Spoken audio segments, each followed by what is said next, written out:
ज़्यादा सोचने वालों और परेशान रहने वालों के लिए एक इम्पॉर्टेंट मैसेज के साथ ये कहानी। किसी गांव में एक बहुत अमीर आदमी रहा करता था।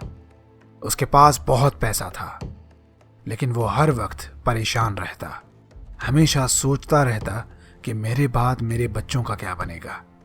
एक दिन उसने अपने मैनेजर को अपने कैबिन में बुलाया और उसे पूछा कि मुझे ज़रा हिसाब करके ये बताओ कि मेरे पास कुल कितनी राशि है, कितनी दौलत है, और ये दौलत कितने वक्त तक मेरे और मेरे बच्चों के लिए काफ़ी होगी।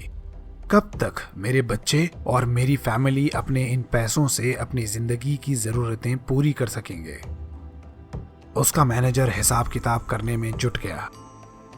कई दिनों बाद मैनेजर ने बताया कि सर, काफ़ी दिनों तक मैंने आपकी पूरी दौलत का हिसाब किताब किया है, और जितना आप और आपकी फैमिली रोज़ खर्चा करते हैं, उस हिसाब से आपकी ये सारी दौलत को खर्च होने में 150 साल लगेंगे।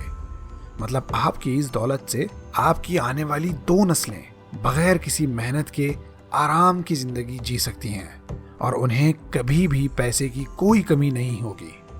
ये बात सुनकर सेठ को खुश होना चाहिए था, लेकिन वो परेशान हो गया। ये सोचकर कि उसकी तीसरी और चौथी नस्ल का क्या बनेगा, वो कैसे अपने खर्चों को पूरा करेंगे।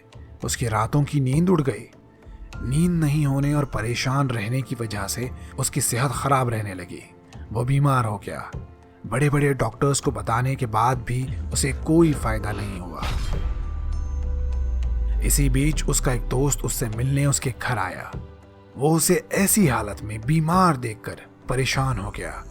वो उस अमीर आदमी से बोला, तुम्हें क्या हुआ है? ये क्या हाल बना रखा है तुमने? तुम्हारे पास तो खुदा का दिया सब कुछ है, फिर ये टेंशन, ये परेशानी कैसे? उस अमीर आदमी ने अपने दोस्त को सारी बात बता दी। बोला कि मैंने इतनी दौलत इतनी मेहनत के साथ जमा की है, इतना पैसा कमाया, लेकिन पता है, इतनी मेहनत करने के बाद भी मेरी सिर्फ 2 ही नस्लें मेरी दौलत को इस्तेमाल कर पाएंगी। तीसरी नस्ल के आते आते मेरी दौलत खत्म हो जाएगी। उनके इस्तेमाल के लिए पैसा ही नहीं बचेगा। मैं सोच सोच कर परेशान हूं कि उनके लिए पैसा कहां से आएगा। मैं अगर उनके बारे में नहीं सोचूंगा तो कौन सोचेगा? इस बात की फिक्र मैं नहीं करूंगा तो कौन करेगा?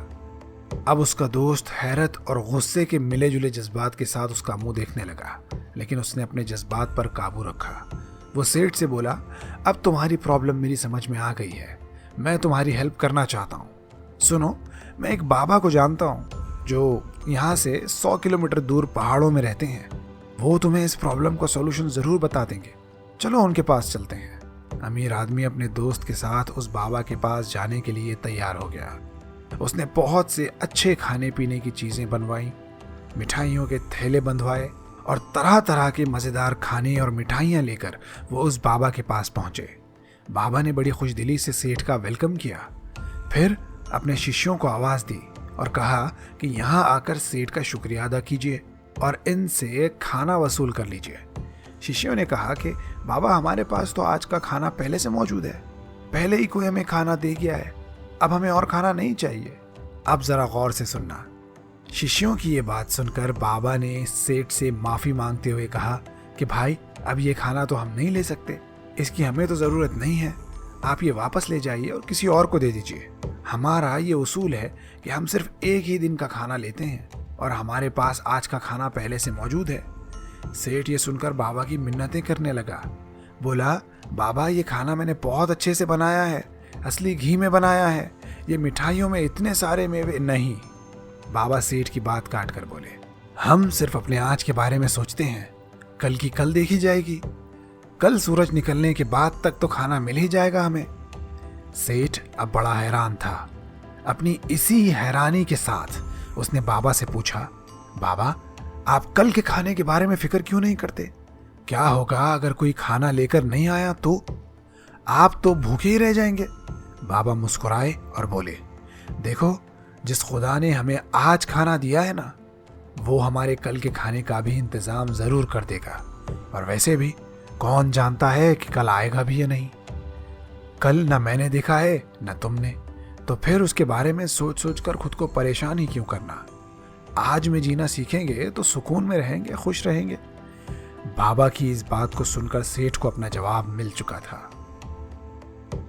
मेरे भाइयों, हम भी अक्सर यही गलती करते हैं। अपने आने वाले कल को लेकर इतना सोचते हैं और इतना ज़्यादा चिंता करते हैं कि हमारा आज जो हम ऑलरेडी जी रहे हैं उसे हम ख़राब कर देते हैं। ज़्यादा सोच सोच कर अपने आप को मुश्किल में डाल देते हैं और फिर जब उस मुश्किल से ख़ुद को निकालना चाहते हैं और नहीं निकाल पाते तो और ज़्यादा परेशान हो जाते हैं। और फिर जो हमारे पास आज हैं वो सारी चीज़ें, वो वक्त हम एंजॉय नहीं कर पाते। बिल्कुल उसी तरह जैसे सेठ अपने आज की ज़िंदगी, आज की जनरेशन, आज की अपनी सक्सेस एंजॉय नहीं कर पा रहा था।